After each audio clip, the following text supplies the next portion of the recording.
Hi everyone, good morning అండి. ఈరోజు మా ఇంట్లో మునగాకు మెంతికూర పప్పు అండి. అది మునగాకు చాలా శ్రేష్టం. పైన డిస్క్రిప్షన్లో పైన రాసాను చూడండి. మునగాకు కొంచెం ఒక 2 గుప్పిళ్ళు తీసుకున్నాను.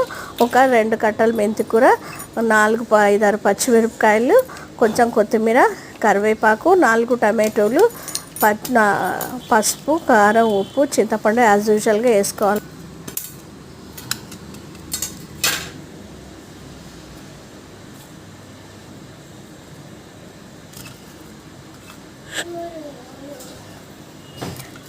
మునగాకు, మెంతికూర, పచ్చిమిర్చి, టమాటో, చింతపండు, పసుపు, కారం, ఉప్పు అన్నీ మిక్సీలో పెట్టుకున్నానండి. సరిపోయినన్ని వాటర్ పోయాలి, పోసి ఉడికించుకోవాలి. ఒక 4-5 విజిల్స్ వచ్చినాక రుబ్బి తాలింపు వేసుకోవాలండి. అంతేనండి, ఎంతో శ్రేష్టమైనటువంటి మునగాకు మెంతికూర. మునగాకు ఒక్కటే అంటే కొంచెం అంత తినలేరు, అంటే బాగుంటుంది, బాగాలేదు. మెంతికూర వేసుకుంటే ఇంకొంచెం టేస్ట్ ఎక్కువ ఎన్హాన్స్ అవుతుంది.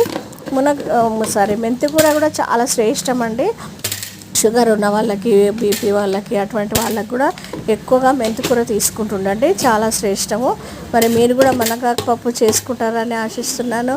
Thank you. Like, share and subscribe for more videos.